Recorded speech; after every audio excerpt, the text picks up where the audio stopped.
Deuteronomy Chapter 12. These are the decrees and laws you must be careful to follow in the land that the Lord, the God of your fathers, has given you to possess.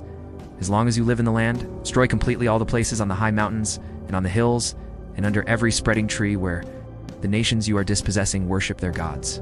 Break down their altars, smash their sacred stones, and burn their Asherah poles in the fire. Cut down the idols of their gods and wipe out their names from those places. You must not worship the Lord your God in their way, but you are to seek the place the Lord your God will choose from among all your tribes to put his name there for his dwelling. To that place you must go. There bring your burnt offerings and sacrifices, your tithes and special gifts, what you have vowed to give, and your freewill offerings, and the firstborn of your herds and flocks. There, in the presence of the Lord your God, you and your families shall eat, and shall rejoice in everything you have put your hand to, because the Lord your God has blessed you. You are not to do as we do here today, everyone as he sees fit, since you have not yet reached the resting place and the inheritance the Lord your God is giving you. But you will cross the Jordan and settle in the land the Lord your God is giving you as an inheritance. And he will give you rest from all your enemies around you, so that you will live in safety. Then to the place the Lord your God will choose as a dwelling for his name, there you are to bring everything I command you, your burnt offerings and sacrifices, your tithes and special gifts, and all the choice possessions you have vowed to the Lord, and there rejoice before the Lord your God, your sons and daughters, your menservants and maidservants, and the Levites from your towns who have no allotment or inheritance of their own. Be careful not to sacrifice your burnt offerings anywhere you please. Offer them only at the place the Lord will choose in one of your tribes, and there observe everything I command you. Nevertheless, you may slaughter your animals in any of your towns, and eat as much of the meat as you want, as if it were gazelle or deer, according to the blessing the Lord your God gives you. Both the ceremonially unclean and the clean may eat it, but you must not eat the blood. Pour it out on the ground like water. You must not eat in your own towns the tithe of your grain and new wine and oil, or the firstborn of your herds and flocks, or whatever you have vowed to give, or your freewill offerings or special gifts.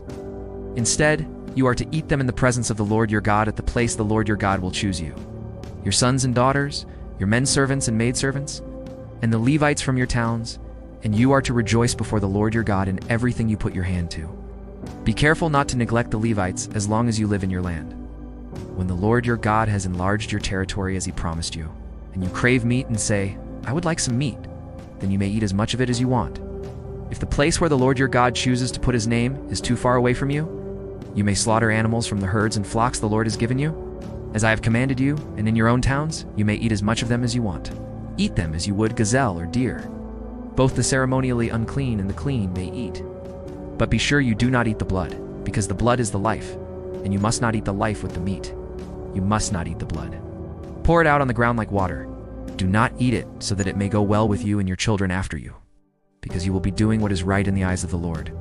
But take your consecrated things, and whatever you have vowed to give, and go to the place the Lord will choose. Present your burnt offerings on the altar of the Lord your God, both the meat and the blood. The blood of your sacrifices must be poured beside the altar of the Lord your God, but you may eat the meat. Be careful to obey all these regulations I am giving you, so that it may always go well with you and your children after you, because you will be doing what is good and right in the eyes of the Lord your God. The Lord your God will cut off before you the nations you are about to invade and dispossess. But when you have driven them out and settled in their land, and after they have been destroyed before you, be careful not to be ensnared by inquiring about their gods, saying, how do these nations serve their gods? We will do the same. You must not worship the Lord your God in their way, because in worshiping their gods, they do all kinds of detestable things the Lord hates. They even burn their sons and daughters in the fire as sacrifices to their gods. See that you do all I command you, and not add to it or take away from it.